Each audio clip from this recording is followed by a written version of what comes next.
Welcome to part 2 of this book summary. If you have not already, be sure to first watch part 1.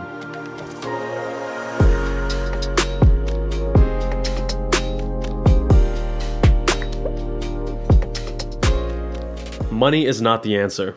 Guy Kawasaki said it best. It's better to make meaning than to make money.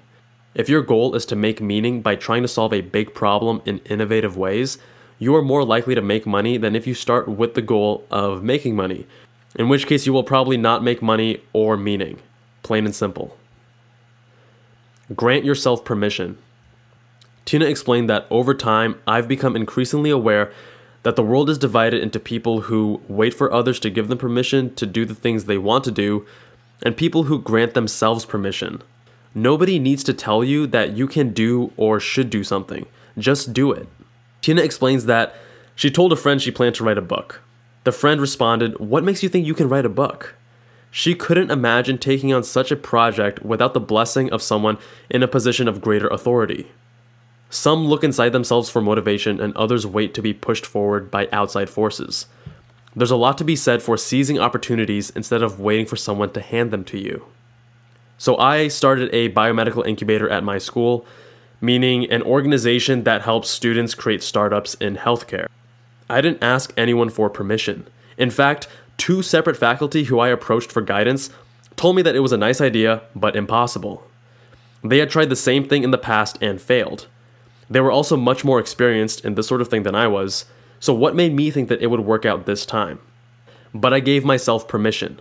Although a couple months behind schedule, my team and I did not just successfully launch the incubator, but it is now thriving, growing, and a source of pride for the university. Those who are successful find ways to make themselves successful. There's no recipe, no secret handshake, and no magic potion. Know when to quit. Tina emphasizes that most of us need to know when to quit. We give into sunken costs, the too much invested to quit syndrome, which is a powerful driver of human behavior. We justify the time, effort, suffering, and years we devote to something by telling ourselves and others that there must be something worthwhile and important about it, or we never would have sunk so much of our lives into it. Tina goes on to explain that quitting is incredibly empowering. It's a reminder that you control the situation and can leave whenever you like. You don't have to be your own prison guard, keeping yourself locked up in a place that is not working. But we are taught that quitting is a sign of weakness.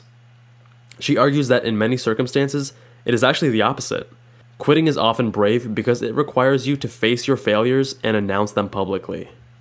Persistence is to be admired, but when does it become foolish to continue working on something that's never going to fly? We often stay in dead-end situations way too long. We often do this when we stay in jobs or relationships that make us miserable, hoping the situation will improve. Tina suggests to do the following. Listen to your gut and look at your alternatives. I personally think this is great advice, but listen to this advice carefully. I believe most people give up on pursuits too easily. Tina is not advising you to give up whenever the going gets tough. Have the grit to make it through the challenging times. However, don't be your own prison guard when things are not working out. Choose the right career for you. We often hear that we should follow our passions and use that as a guide to our career choices. This is misleading and simplistic. Passions are just starting points. You also need to know your talents and how the world values them. If you're passionate about something but not particularly good at it, then it's going to be pretty frustrating to try to craft a career in that area. Say you love basketball, but you aren't tall enough to compete, or you're enthralled by jazz, but you can't carry a tune. In both cases, you can be a terrific fan, going to games or concerts, without being a professional. The sweet spot is where your passions overlap with your skills and the market.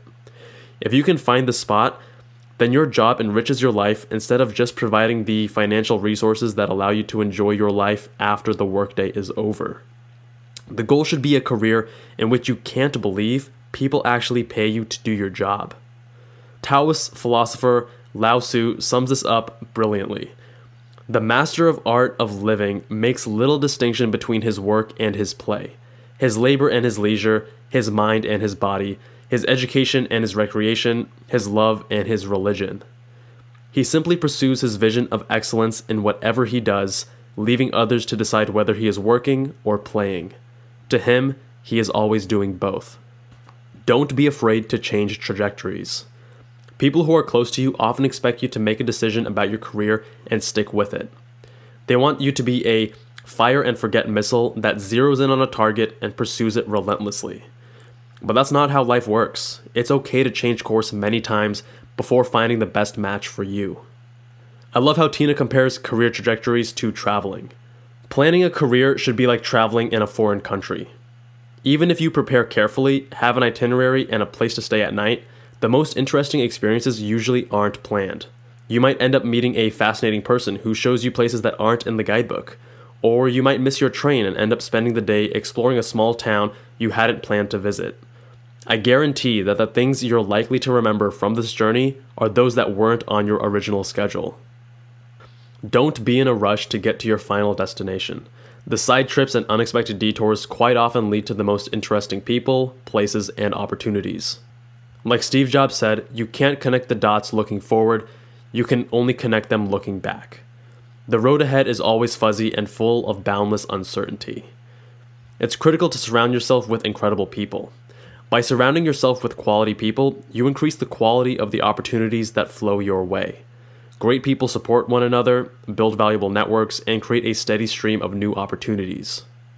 It's also important to reassess your life and career relatively frequently. This self-assessment process forces you to come to terms with the fact that sometimes it's time to move on to a new environment in order to excel. Most people don't assess their roles frequently enough and stay in positions for years longer than they should, settling for suboptimal situations. Become lucky. What do you mean become lucky? You can't change that. Actually, lucky people share traits that tend to make them luckier than others. First, lucky people take advantage of chance occurrences that come their way. They don't go through life on cruise control. They pay attention to what is going on around them and are able to extract greater value from each situation. Lucky people are also open to novel opportunities and willing to try things outside of their usual experiences. They're more inclined to pick up a book on an unfamiliar subject, to travel to a less familiar destination, and to interact with people who are different than themselves. Lucky people also tend to be optimistic and expect good things to happen to them. This becomes a self-fulfilling prophecy, because even when things don't go as expected, lucky people find ways to extract positive outcomes from the worst situations. Their attitude affects those around them and helps them to turn negative situations into positive experiences. Tom Kelly, author of The Art of Innovation, says that every day you should act like a foreign traveler by being acutely aware of your environment. In everyday life, we tend to put on blinders and cruise down well-worn paths, rarely stopping to look around. But as a traveler in a foreign country, you see the world with fresh eyes and dramatically increase the density of your experiences. By tuning in, you find fascinating things around every turn. Here are a few other brilliant points that I want to touch on briefly. One of my favorite tips from the book that I use often in my daily life is the following. There will be difficult situations where you are not sure how to behave. One way to figure out how to handle these situations is to imagine how you will describe what happened later. Meaning, if you had to tell the story to someone later of what happened, which way would you be proud to tell the story? Behave in that manner. Take responsibility for your mistakes. Knowing how to apologize is important. Simply acknowledging that you messed up goes a long way. There's no need for long speeches and explanations. Just say, I did not handle that very well, I apologize. Another skill rarely taught in school is negotiation. A common mistake of negotiation is making inaccurate assumptions, such that the two sides have opposing goals. Parties often share interests, even when they believe they're on opposite sides of an issue. Learn the art of helping others. As Guy Kawasaki says, you should always try to be a mensch. He continues, a mensch helps people who can't necessarily help them back. Of course, it's easy to be generous to someone whom you think will be able to help you, but being a mensch means helping others even if you're pretty sure they cannot help you. You can call it karma if you'd like, but people who are generous and helpful to others are those that others want to help in return. Never forget that the world is very small and you will likely bump into the same people time and time again. Protect and enhance your reputation. It's your most valuable asset and should be guarded well. Excuses are bullshit. We use excuses to cover up the fact that we didn't put in the required effort to deliver. There's a big difference between trying to do something and actually doing it. We often say we're trying to do something, losing more weight, exercising more, etc. But the truth is, either we are doing it or we are not. In summary, never miss an opportunity to be excellent. Life is like investing. Imagine starting with $100 with a 5% return versus investing the same $100 with a 105% return. The values compound over time. That's what happens in life. You get out of life what you put in, and the results are compounded daily. Give yourself permission to challenge assumptions, to experiment, to fail, and to test the limits of your abilities. Don't take yourself too seriously, nor judge others too harshly. Have a healthy disregard for the impossible, and seize every opportunity to be excellent. That is it for this video. Thank you all so much for watching. If you liked the video, make sure you press that like button.